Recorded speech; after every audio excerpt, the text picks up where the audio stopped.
Со столетием Коми жителей республики сегодня поздравили артисты Государственного академического русского народного хора имени Митрофана Пятницкого.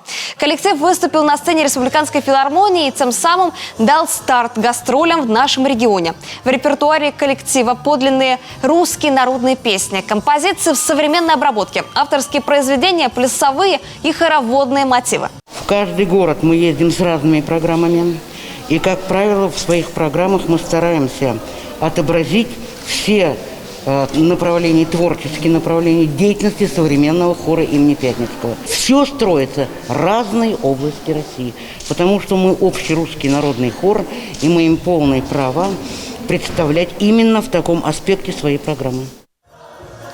Программу концерта, к слову, посвятили и юбилею самого коллектива. Хор имени Пятницкого на 10 лет старше нашей республики. Гастроли по Коми продлятся неделю с 22 по 29 августа. За это время артисты посетят еще 5 городов республики. Среди них Воркута, Инта, Печора, Усинск и Ухта.